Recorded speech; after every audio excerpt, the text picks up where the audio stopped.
Bom dia, meus amores, tudo bem com vocês? A nossa revisão de hoje é de História e nós falaremos de alguns conteúdos que já estudamos desde as aulas presenciais até o último assunto que nós estudamos, que foi sobre o governo geral. Eu espero que vocês tenham conseguido responder. Qualquer dúvida em relação às questões, podem entrar em contato comigo que eu responderei todas elas. E se tiverem dúvidas em relação aos conteúdos, vocês podem rever estudando através do livro o assunto ou então revendo as videoaulas já postadas. Tá certo? Vamos lá. Primeira questão. Em 1548, o governo geral foi instituído aqui no Brasil por meio de um documento escrito, conhecido e chamado de regimento. Quem assinou o regimento e qual era o objetivo da instauração desse governo? Então, quem foi? A primeira pergunta é essa: quem foi que assinou esse regimento? E qual era o objetivo desse documento? Ou da instauração, de se instaurar este governo aqui no Brasil? Vamos responder? Primeira questão. Vamos lá. O regimento, ele foi assinado por Dom João III, certo? Foi assinado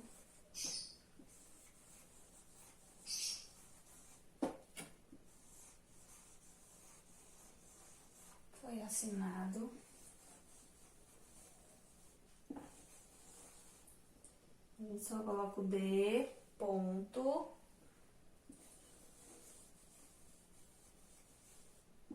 Dom João III. O terceiro a gente coloca em algarismos romanos. O regimento foi assinado por Dom João III com o objetivo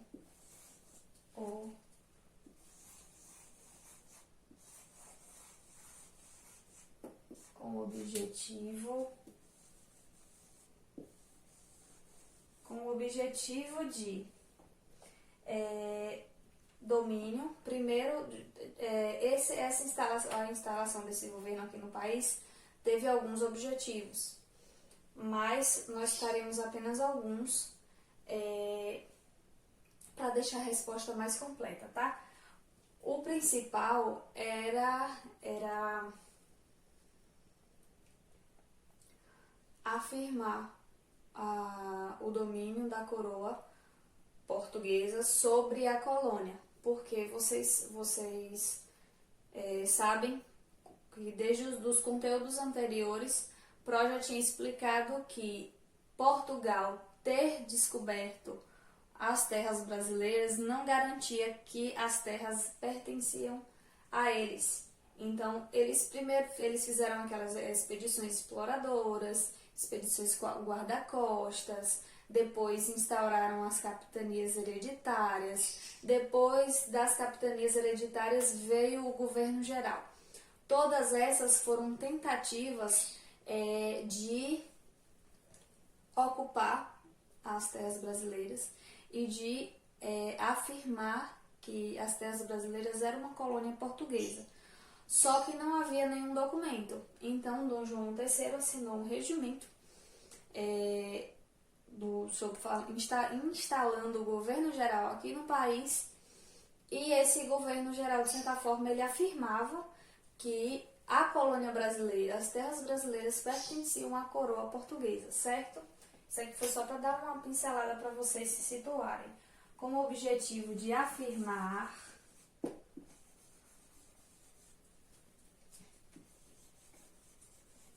que a colônia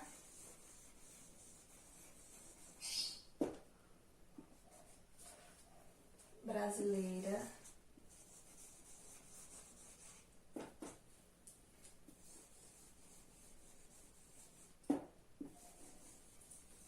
pertencia à coroa portuguesa.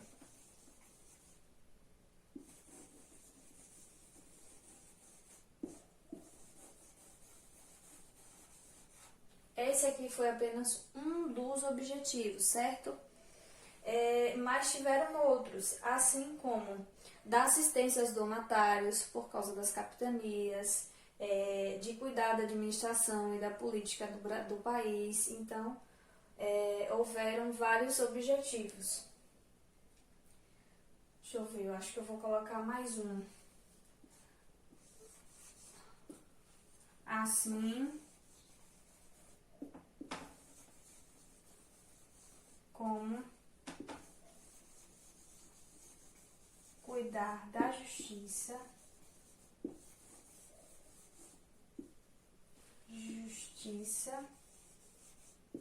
assim como cuidar da justiça e finanças.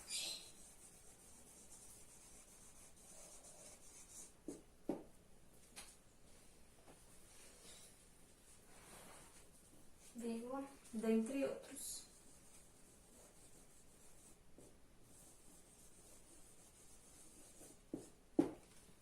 Então, esse foi o objetivo da instauração do governo geral aqui no Brasil, que era, na época, colônia de Portugal. Vamos à segunda questão. A responsabilidade de implantar o governo geral foi atribuída diretamente pelo monarca português. O monarca português, Dom João III, como já respondemos na questão anterior. E ele deu ao Quinobre, a Duarte Coelho, a Tomé de Souza, a Pedro Lopes ou Jorge de Figueiredo. Ele deu a quem? Quem foi o primeiro governador-geral da colônia? Foi Duarte Coelho? Não. Aqui tem a letra A, B, C e D. Foi Tomé de Souza. Então, vocês marcam aí a letra B. Ele começou a governar em 1548 e o governo dele se estendeu até 1553. Tá ok? Terceira questão. A comitiva do governo geral contava com aproximadamente 1.000 pessoas, que dariam início à construção da primeira capital em terras brasileiras. Pensando nisso, qual foi a primeira capital brasileira? Vamos lá, terceira questão. A primeira capital brasileira foi a cidade de Salvador, aqui na Bahia. Então, vamos lá. A primeira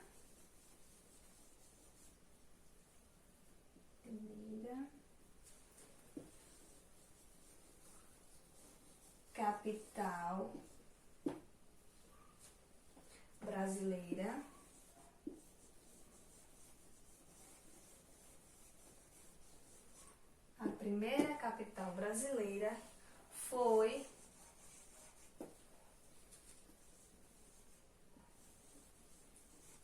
a cidade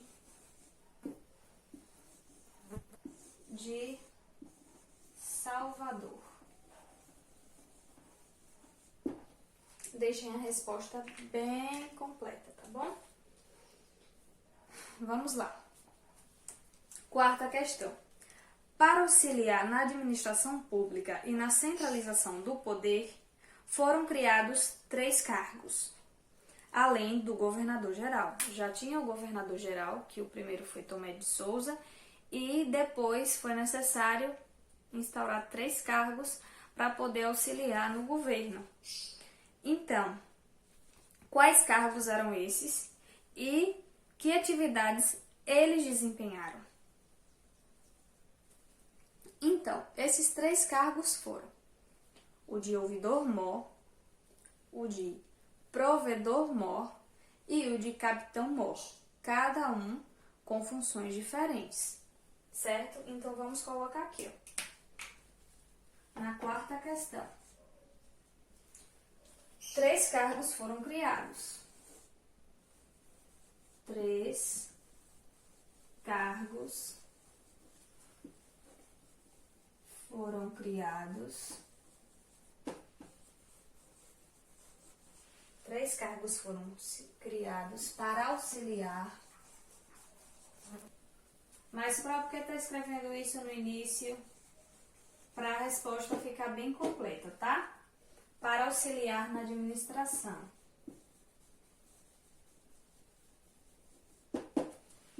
Administração do governo.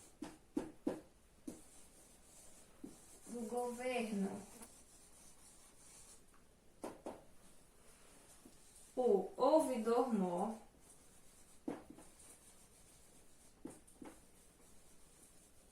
lembrem-se de colocar o hífen, tá?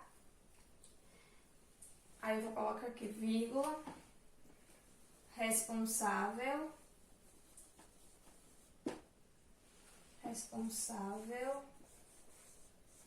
por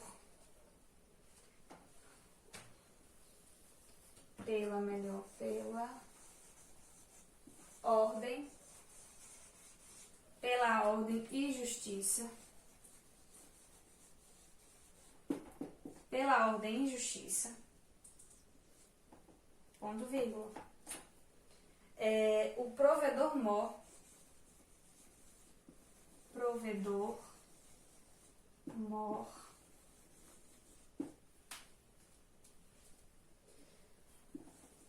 responsável pelo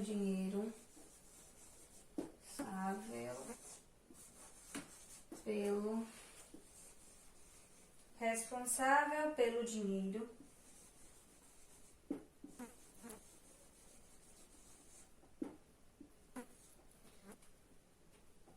e o capitão-mor.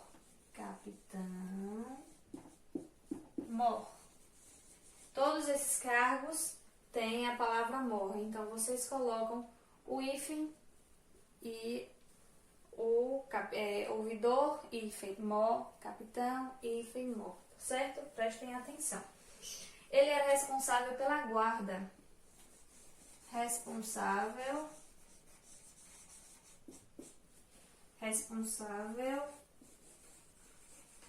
pela guarda. Ele era responsável pela guarda e defesa do território.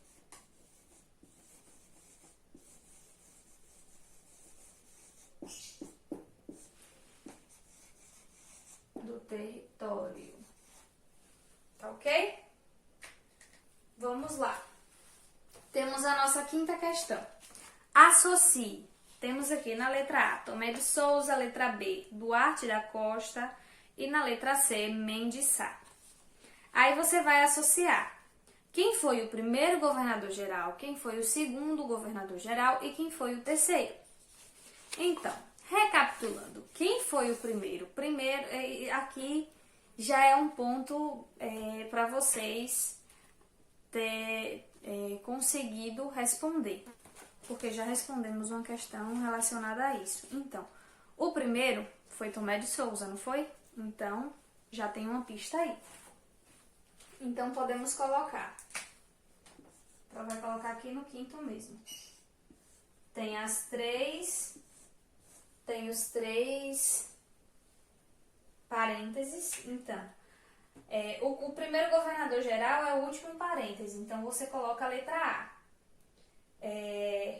O primeiro tem segundo governador-geral, no primeiro parêntese. Quem foi o segundo governador-geral? Foi Duarte da Costa. Então, você coloca a letra B. E quem foi o terceiro governador-geral? Foi Mendes Sá. Então, a ordem é B, C, A. Certo? Vamos à sexta questão. Indique cada fonte histórica dando nome aos objetos. Pró colocou aqui 2 imagens. Essa primeira e a segunda. A primeira, que tipo de fonte histórica é essa? A primeira imagem se refere a um selo. É um selo quando a gente vai mandar cartas. Hoje é muito difícil isso acontecer, mas quando a gente manda carta para alguém, a gente coloca o selo da cidade, às vezes de algum lugar turístico. Ainda existem alguns selos que são assim. Aí ela tem a imagem de um determinado lugar com um ano. Então, o selo é uma fonte histórica. Então, você vai colocar aí que na primeira imagem, que é um selo. E já a segunda imagem é uma tela, que também é uma fonte histórica. Pronto. É uma tela. Vamos lá. 7ª questão. Para facilitar a colonização do Brasil, o rei português adotou o sistema de capitanias hereditárias. Só lembrando que o sistema de capitanias hereditárias, ele foi instaurado aqui no Brasil antes do governo geral, certo? Quando eles perceberam que as capitanias hereditárias não ia funcionar, aí eles decidiram instaurar o governo geral, certo? É só para vocês situarem porque a história tem uma sequência. Então, temos aqui a imagem do Brasil. Esse tracinho aqui, vocês lembram que isso aqui é o Tratado de Tordesilhas. E aqui temos as capitanias hereditárias, certo? Então, a letra A. O que eram capitanias hereditárias? É para vocês responderem o que é. A gente sabe que ele foi um sistema instaurado aqui na colônia. Mas que tipo de sistema era esse? Então, vamos lá responder. As capitanias hereditárias, as capitanias hereditárias eram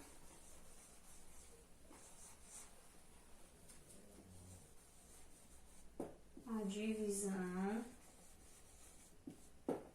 da colônia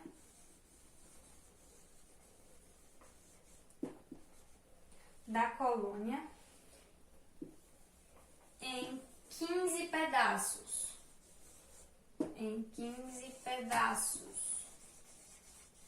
Pedaço de terra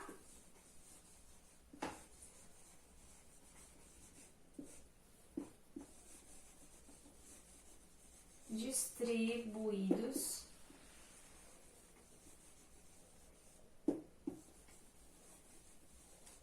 entre os nobres.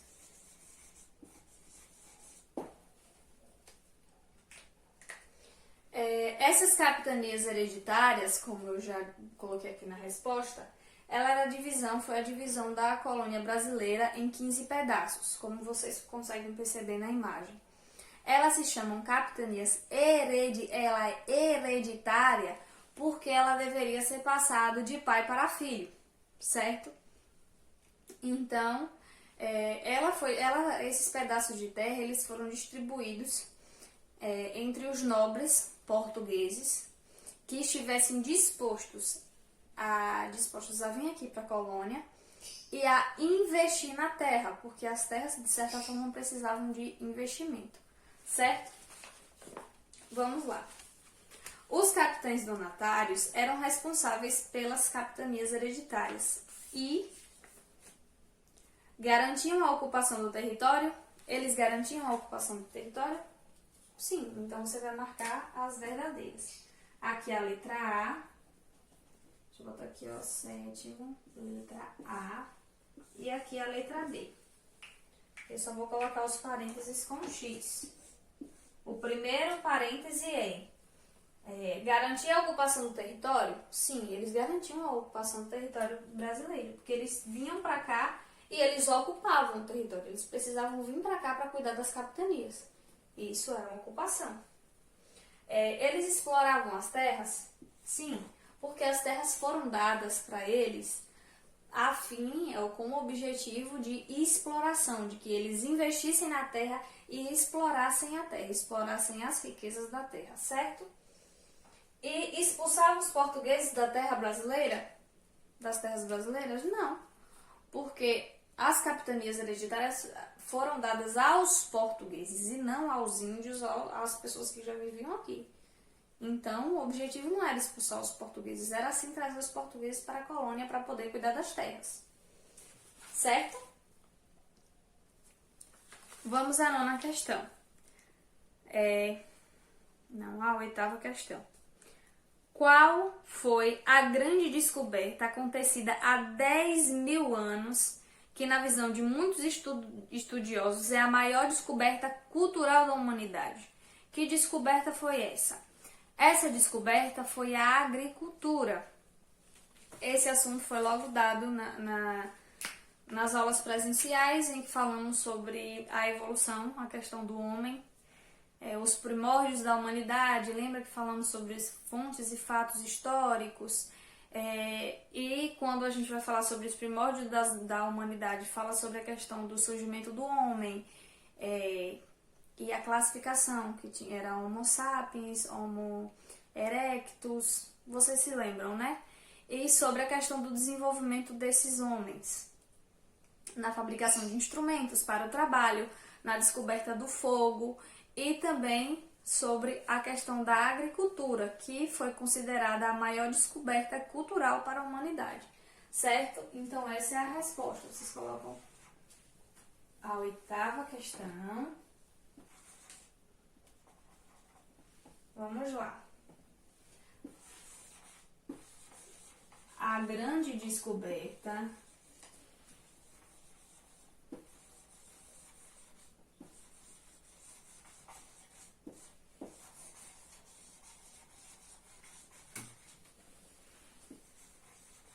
para a humanidade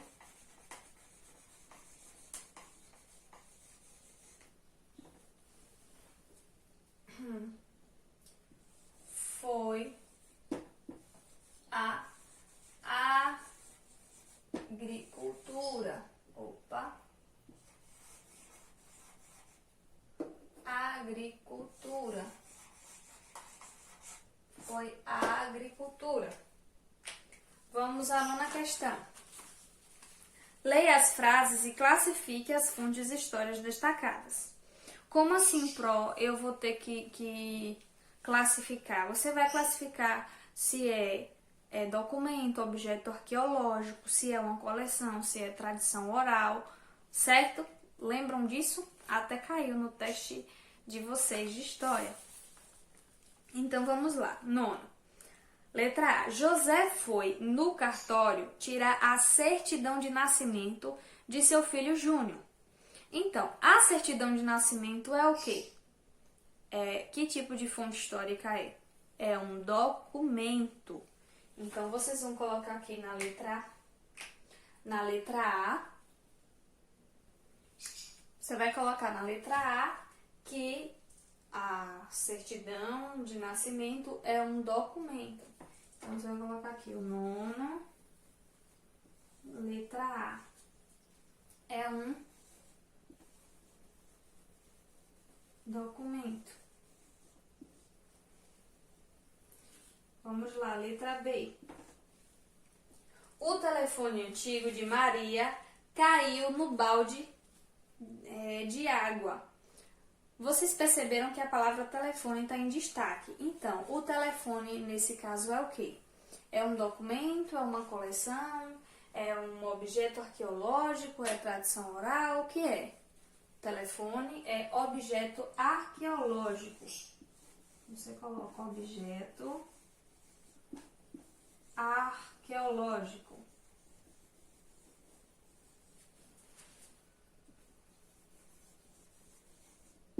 Arqueológico. Prestem atenção na acentuação, tá bom? Vamos lá. Letra C. João falta uma foto para completar sua revista de jogadores da Copa do Mundo. A fotografia também é um tipo de documento, mas no caso aqui citado, ele quer completar a revista de jogadores que ele tem. Então, nesse caso, vai ser classificado como uma coleção, porque ele tem uma coleção, um conjunto de fotografias dos jogadores da Copa do Mundo, certo? Então, a letra C é coleção.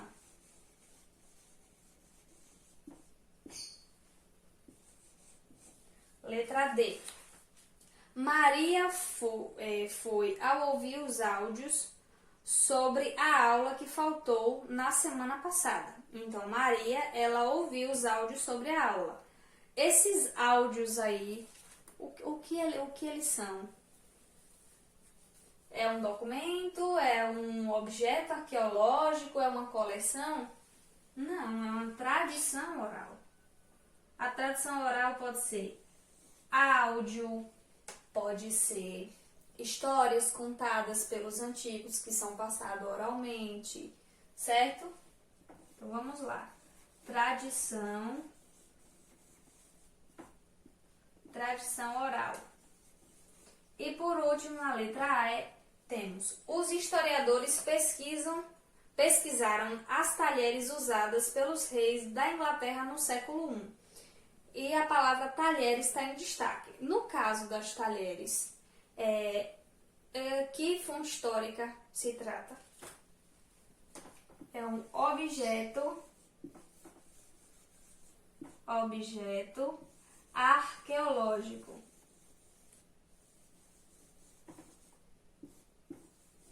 Lembrem-se que a palavra arqueológico tem acento agudo. Não se esqueçam.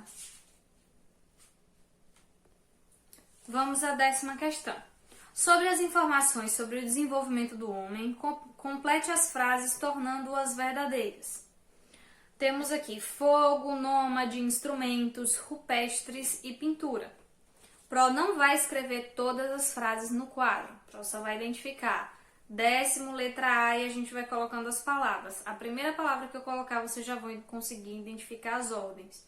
Basicamente da forma que a gente corrigia lá na sala, certo? Então vamos lá. 10ª questão, letra A.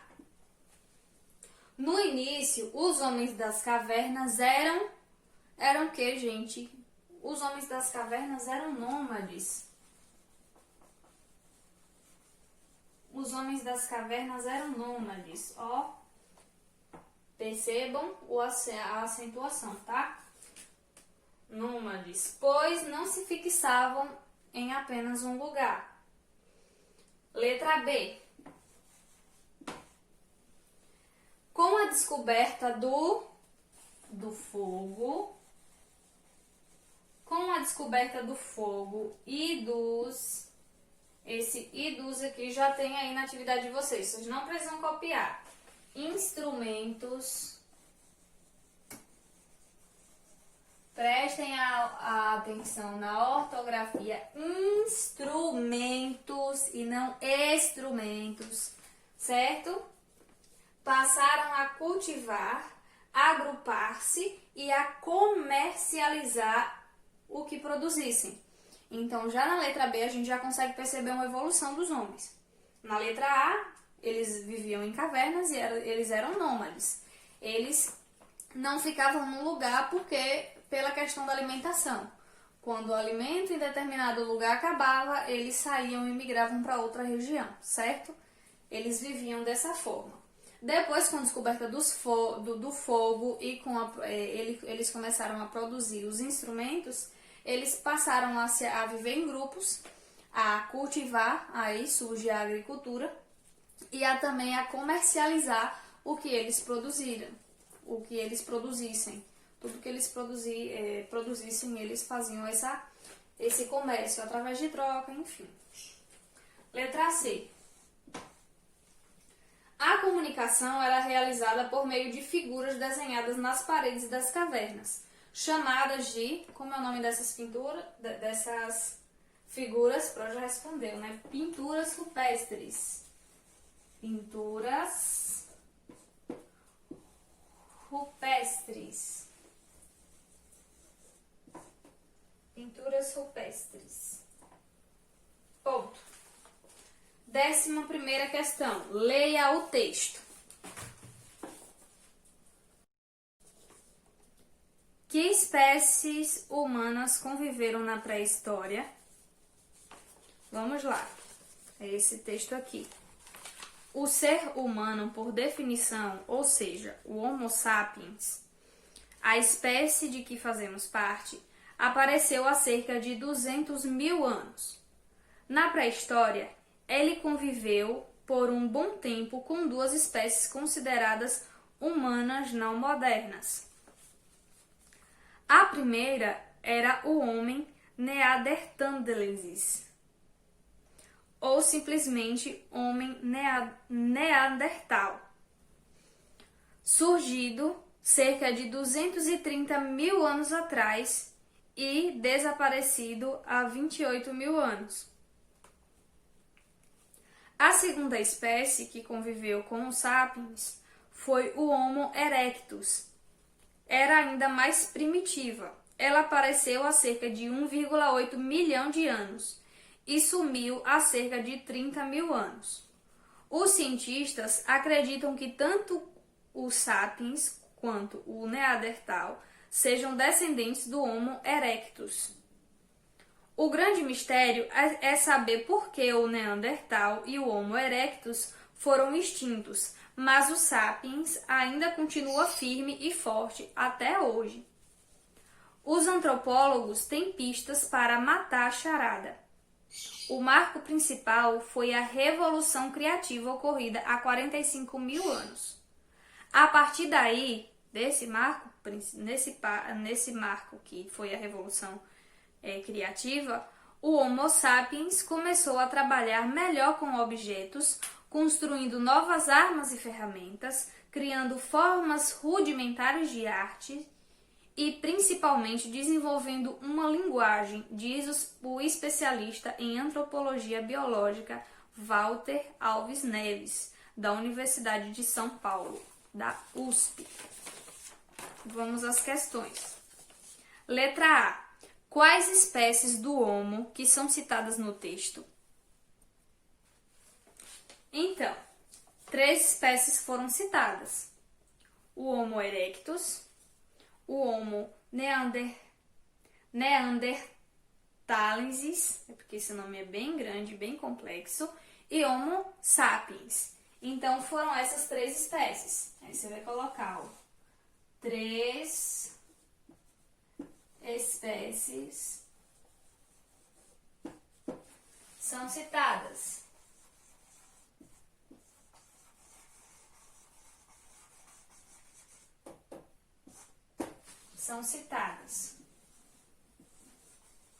O Homo, você vai ter que colocar a palavra Homo erectus,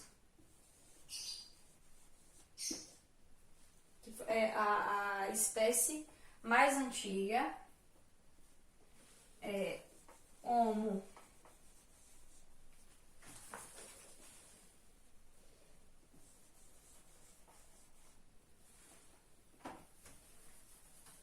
Confiram aí na hora de na resposta de vocês, na hora de escreverem todas as letras para ver se estão corretas. N-E-A-N D T-H-A, vai separar porque não tem espaço. L-E-N-S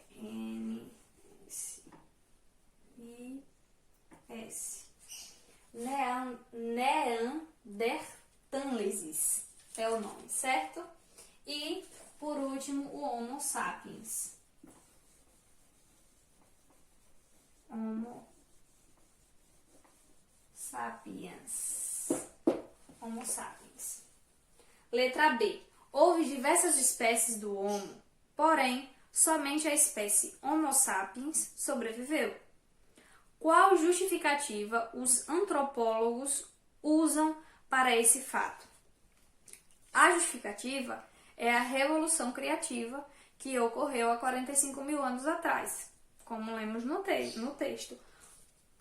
Por quê? Porque, de certa forma, o Homo sapiens foi a única espécie que conseguiu se desenvolver melhor, por isso ele sobreviveu. Ele conseguiu sobreviver até hoje, porque ele conseguiu desenvolver a linguagem, ele conseguiu desenvolver técnicas de pinturas, eles conseguiram desenvolver ferramentas para desenvolverem o trabalho. Então, de certa forma, essa revolução que aconteceu com o Homo sapiens não aconteceu com os outros e isso fez com que ele sobrevivesse, tenha conseguido sobreviver ao contrário das outras espécies. Então vamos colocar aqui na letra B. A revolução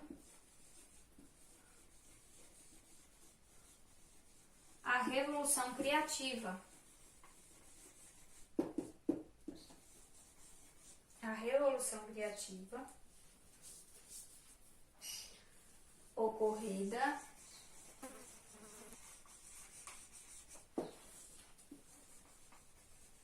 há 45 mil anos atrás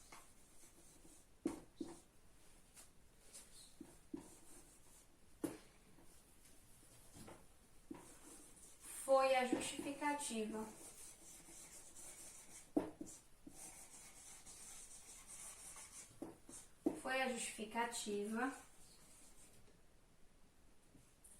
para a sobrevivência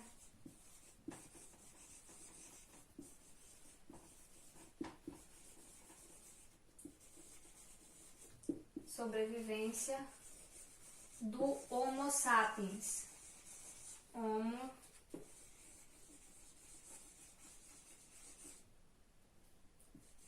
sapiens. Então, essa foi a justificativa para a sobrevivência do Homo sapiens, a revolução criativa. Certo? Letra C. De acordo com seus conhecimentos, em qual continente surgiu o ser humano? Então, o ser humano surgiu no continente africano, certo? Isso de acordo com os estudos. Através de vários estudos, eles descobriram que o ser humano surgiu lá, certo? Então, vamos colocar aqui, ó. O ser humano surgiu na África ou no continente africano.